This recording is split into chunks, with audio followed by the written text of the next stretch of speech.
Hello, I'm Connie Rotella, and welcome to our Triple Threat podcast. I'm super excited to begin this journey with all of you. Are you ready to put your best foot forward and show up with confidence? This tool is here to help you evolve into the artist you are meant to be.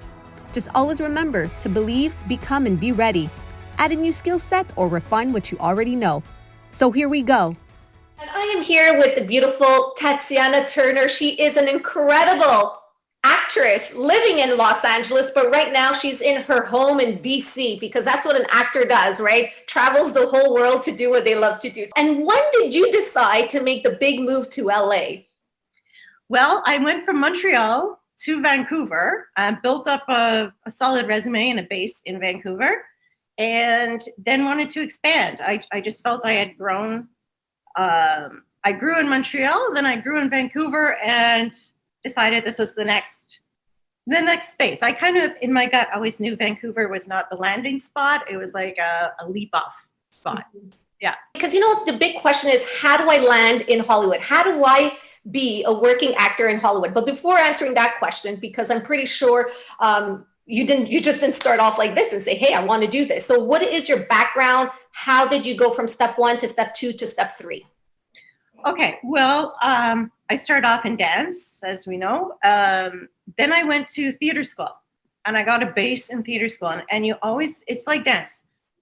When you're a professional dancer, you don't stop training. So you always keep training.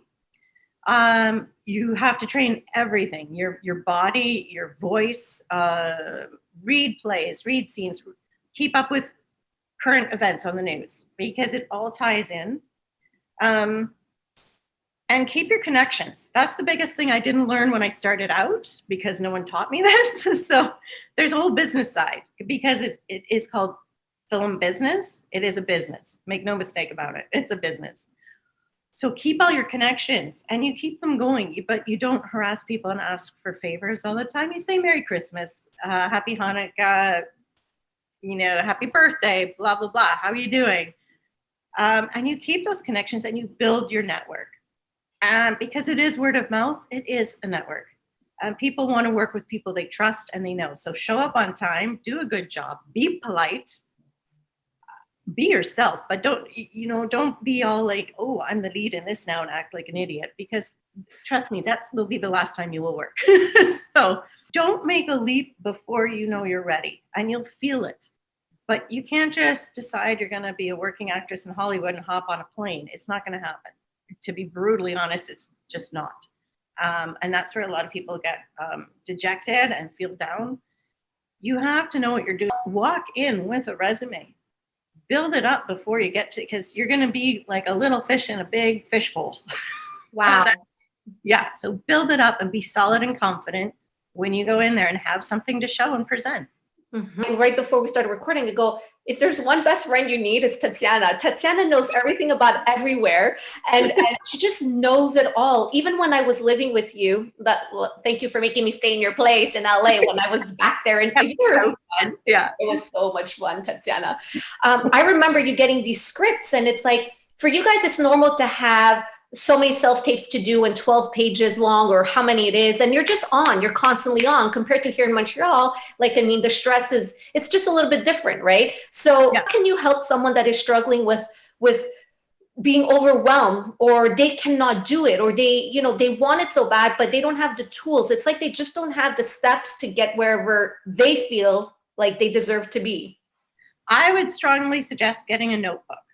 Speaking of the stress of the memorizing of scripts and everything, like with dance, you have to keep training to keep your body muscles. The brain is a muscle. And trust me, if I don't read anything for a very long time and I suddenly get thrown 12 pages, I'm like, what?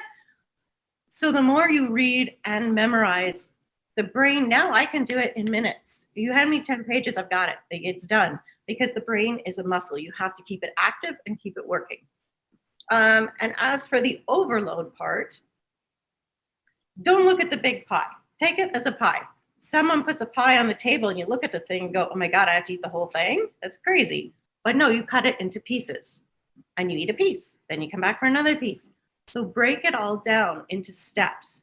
And then you're not so overwhelmed. And if you have to write it down so you visualize it and then you can cross it off. Okay, I've got headshots. Okay, I did a demo reel. Okay, I sent out 10 emails today. You make the stats, and then you realize it becomes your job. It becomes second nature.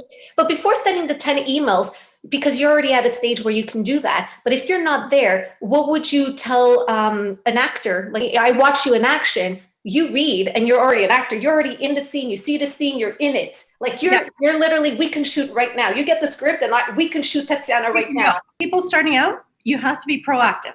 So say, for example, I'll give an example that I did. Queen of the South. I love the show. I watched all 4 seasons. Well, I IMDb'd it, and I found the writer. So I messaged the writer. We're now friends. We email each other. And all I did was say, hey, great job on the writing. I whipped through 4 seasons. I binged on it, and I think it's fantastic. Great work. I gave him praise, and not in a fake way, because it is a very well-written show. So I was being honest. I was giving my truth and gave him credit where credit was due. He responded. So now we're friends. So just take that leap of faith. It's an email. People can either delete it or read it. Exactly. You have to send it. You know what I mean? Yeah. So students, if you're watching a show and you really like it, find out who the writer is. Find out who's producing it. And there's always a connection somewhere in there. You can find an email or an email of a manager or whatever, and send a nice email saying how much you enjoy it or what you even like about it. Exactly. And like I said, they either respond or they delete it, but at least you've done your due diligence and set that in motion. Yes. I'm such a huge connector. You're a connector. For me, it's like, I want this for you. I'm here for you. Because everything is possible when you do the right work. When you train right, I bring you the right people to train with. And we're so lucky to have this community here of Canadian artists that or live here or, went outside and had their success stories, which we're going to come along because I want you to talk about your stories and what you've been on and who you worked with. But be a connector, reach out to people. Don't be scared. If you're not strong enough and you don't think you can do it, then, take baby steps, take one class. And then from one class, it goes to another class. And then you just grow on that whole training. And this is what Tatiana is all about. Remember when we were taking a walk? And you were going in class, and like, she's on set. She's like working with the top of the top. I'm like, what? You go to class? Like, and she's like looking at me going, yeah, Connie, that's what we do. And it looks like you don't know. And I'm like, remember, I don't know if you remember when, and it's like, everything you were saying to me was, Montreal people have no idea of this mindset. I'm like, you have to come to Montreal and teach this because you guys are at such another level, which makes sense to me because I'm passionate and I love what to do and I want to continue. But it's not something that we use here in Montreal. It's like, I don't maybe need it. Or what's the point? They're not going to see me anyway. No, we have, there was a class I was taking. That's the one I went to when you were there. It's only 10 people in the class, and they're all solid working actors, like leads in series regulars, and they're in class. And we do our scenes together, and it's a whole different level, whole different ball game of acting. But again, I love that class. But yeah, they're still training. It's not like, okay, I'm on a series regular now. I can like toss it in the garbage. I'm set. Because you want to grow. You want to push those boundaries. There's always something you can learn, and you can always expand your horizons. You can go farther, and I think that's my passion. Is I want to go like. It's called dangerous acting. You want to go to that zone, just go for it. So you have to keep training to do that. Just explain to us, what have you done? Where have you been? Because I've seen your demo and I know what you've done. Well, because as you know, I love to travel. So my favorites would probably be when I'm working in Europe and because we travel all over Europe. We're like little gypsies all over the place. And I love meeting new people. I think I learned a bit of Czech when I was in Prague, and I learned a bit of Hungarian when I was in Budapest. And I just find that fascinating. And like because you're there for so long too, you're there for like 6 months or something, right? It's not like you're in for like a vacation where you're in for like a week and then you're out. Yeah. You live there, you become part of the culture and you become immersed. And I feel that brings a lot more to your acting as well. You're in that culture. You're surrounded by it. You're not in like all American resort in Mexico or whatever, where it's just basically America in another country. Yeah. Yeah.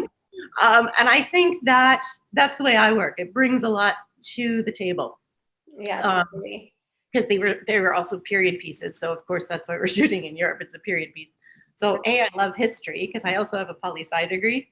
So I studied a lot of history. So I'm like, ooh, I'm just bringing this to life right now. And to me, that's exciting.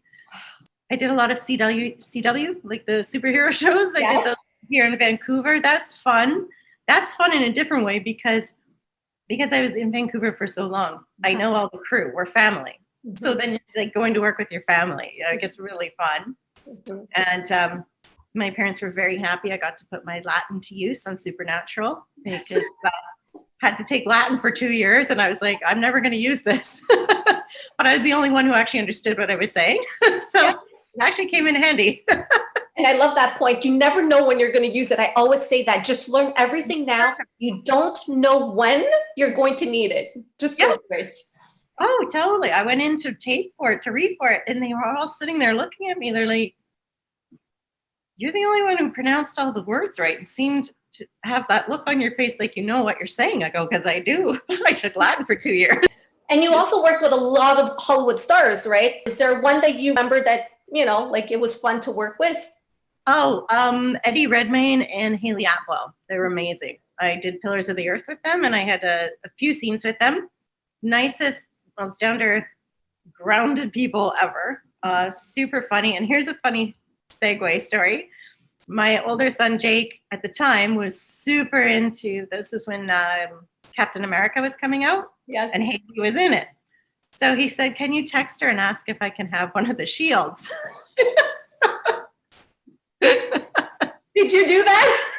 Yes, I did. And she actually answered me. She's like, I would love to, but they're going to go into lockup for the next 20 movies that we're doing.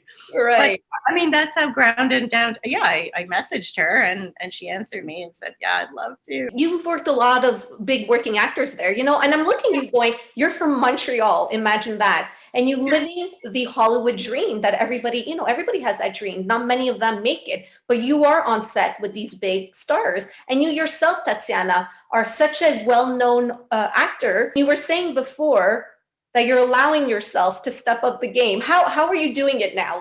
After so many years in this industry, what are you telling yourself? How do you keep yourself inspired? Well, I keep myself inspired by watching these other people that I work with. And none of them, we call them big stars, or we see them in People magazine or Us magazine, or they don't regard themselves like that.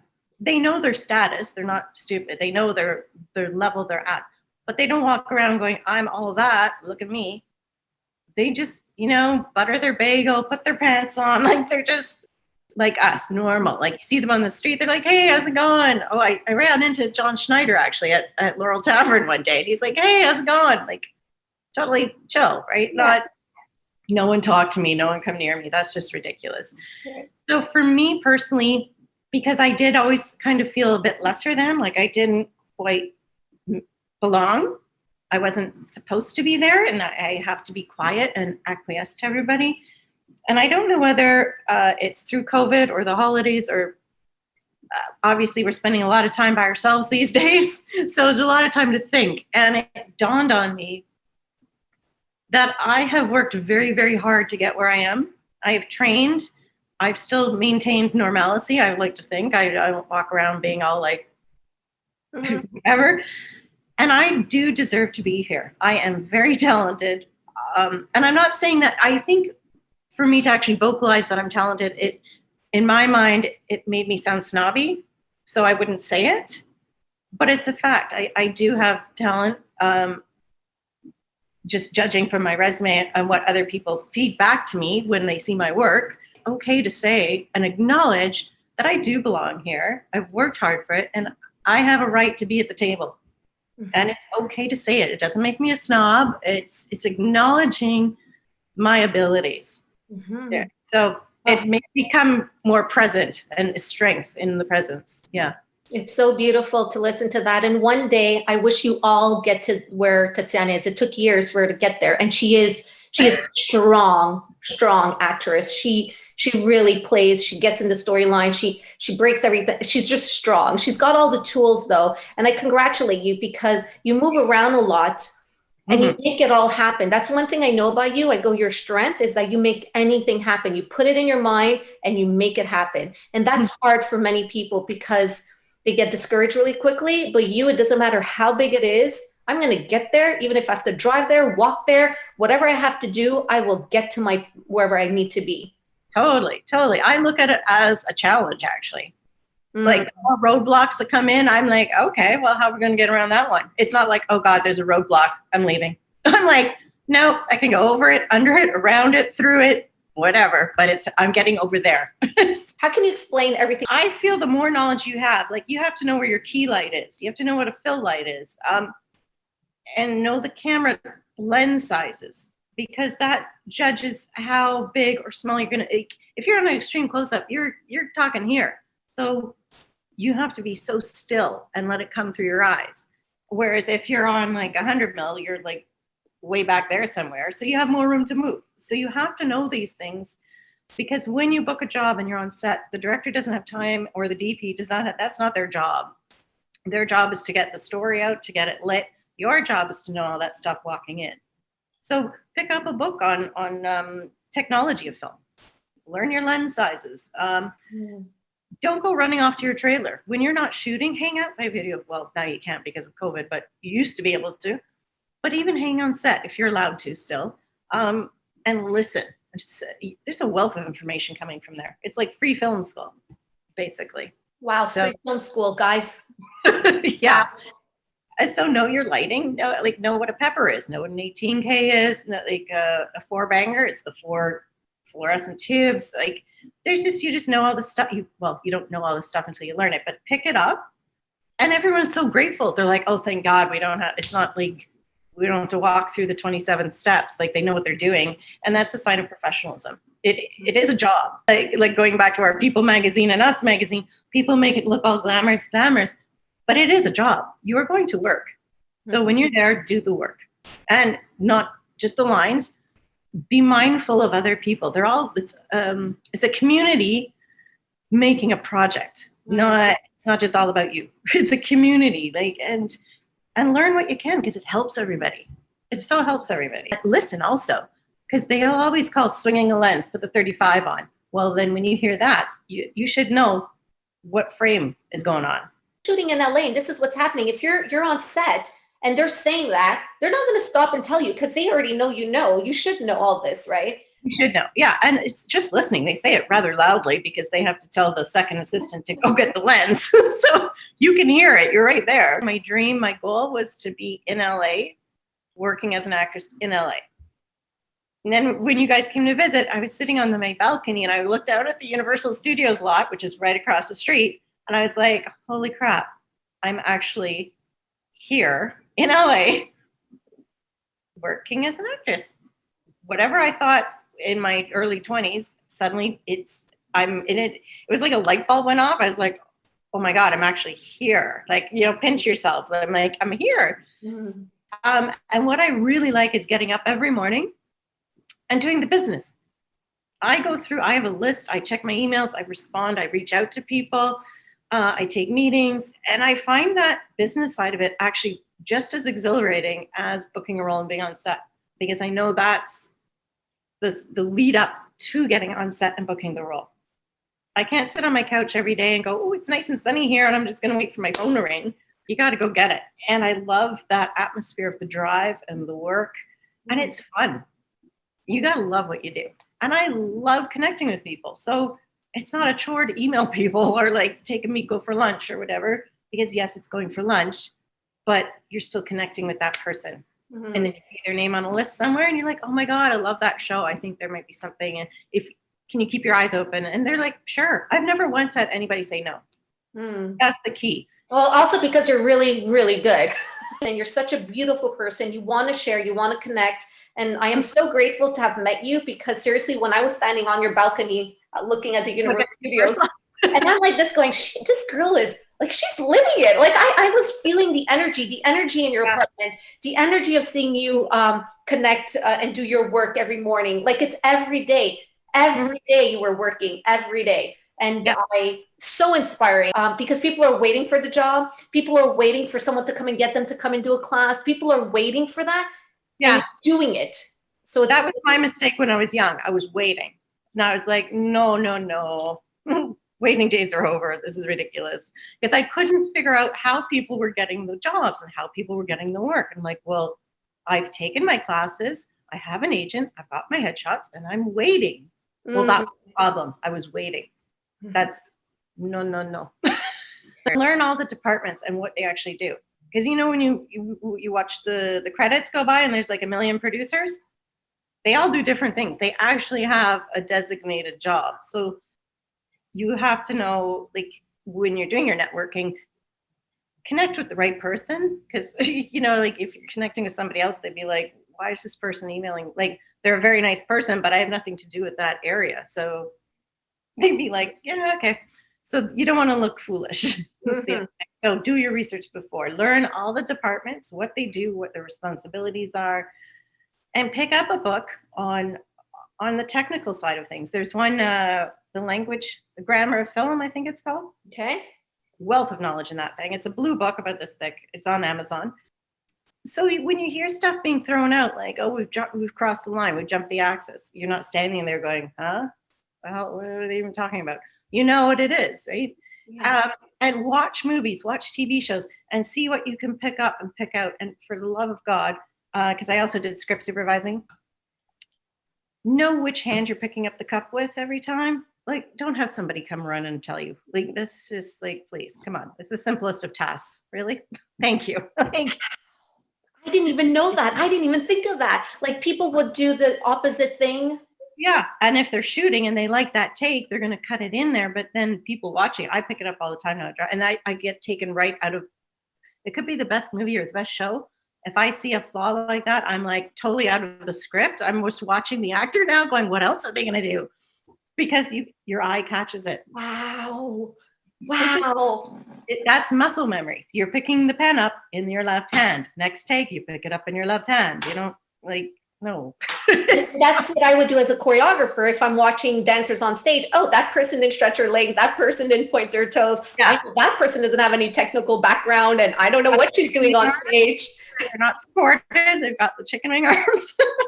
You know what? That's a great point you're raising, because then I can't follow the storyline anymore, because I'm like, I just saw everything that bothered my eyes and I'm not able to follow the storyline. You're out of the story. The rest of the thing, you're not even watching it. You're just watching for where the flaws are. That's the other thing we have to talk about in your class is a 3-camera setup. So like regular TV or features, it's usually 2 cameras. Comedy, sitcoms, those are 3-camera setups. The cameras are on tripods on wheels, and those things are moving fast. Like, you've never seen something shot so fast in your life. I worked on a couple of those. I was like, holy, whole new ball game. Like, they're just going.